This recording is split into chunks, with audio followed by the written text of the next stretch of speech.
पाकिस्तान ने अपने ही लोगों को बमबारी करके मार डाला है। पाकिस्तान में हवाई हमले में 30 लोगों की मौत की खबर आ रही है और मृतकों में महिलाएं और बच्चों की एक बड़ी तादाद बताई जा रही है। एयर स्ट्राइक की गई खैबर पख्तूनख्वा स्टेट में तिराह घाटी में बसे गांव मतरे दारा में ये एयर स्ट्राइक पाकिस्तान की ही ओर से की गई। देर रात करीब 2 बजे जब पूरा गांव सो रहा था, तब अचानक पाकिस्तान की एयरफोर्स ने अपने ही इलाके में बम गिरा दिए। उन मासूम गांव वालों को सोते सोते ही मार डाला। JF-17 फाइटर जेट से बमबारी की गई। LS-6 बम गिराए गए। गांव पर करीब 8 बम गिराए जाने की खबर आ रही है, जिससे गांव में रहने वाले करीब 30 लोगों की मौत हो गई। कई लोग इसमें घायल बताए जा रहे हैं।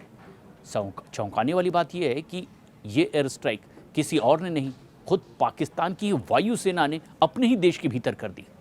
इस कार्रवाई को आतंकवादी विरोधी एक्शन फिर इसके बाद बताया जा रहा है, लेकिन चश्मदीदों ने बताया कि देर रात लोग नींद की आगोश में थे और अचानक आसमान से उड़ते लड़ाकू विमानों की आवाज़ सुनकर के गांव वालों की नींद खुलने लगी। लेकिन पलक झपकते ही जोरदार आवाज़ें सुनाई दी। नींद खुली तो बाहर निकलकर देखा ऊपर से कुछ गिर रहा है, और जैसे ही गांव के बाहरी इलाके पर बम गिरा, उसके बाद बम गिरने की तादाद बढ़ती चली गई।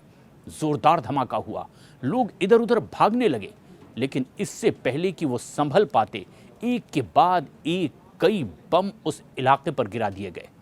इस बीच कई घर पूरी तरह से मलबे के ढेर में तब्दील हो गए। रात भर चीख पुकार मची रही। सुबह घर वालों ने जैसे तैसे दूसरी लोगों से मदद ली, मलबा हटाया और यहाँ से लाशों का ढेर दिखाई दिया। स्थानीय पुलिस और सेना के जवानों ने आकर के रेस्क्यू ऑपरेशन भी शुरू किया।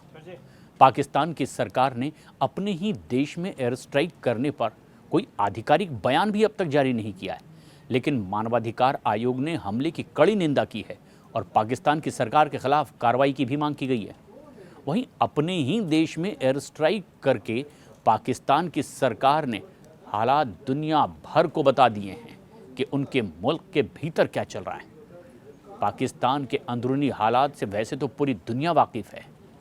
पाकिस्तान में एक और जहां पर महंगाई का आलम है, वहीं सरकार और सेना के बीच तकरार भी आए दिन लोगों के बीच चर्चा का विषय है। और इसका उदाहरण ऑपरेशन सिंदूर के दौरान भी देखने को मिला। कुछ और रिपोर्ट्स के मुताबिक विस्फोटक घटना सोमवार रात को ही बताया गया कि अशांत उत्तर पश्चिमी इलाके में बमबारी हुई।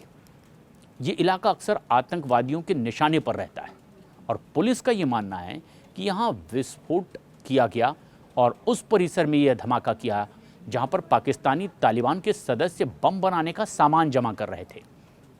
इस विस्फोट में महिलाओं और बच्चों की भी बड़ी तादाद में मौत की खबर है।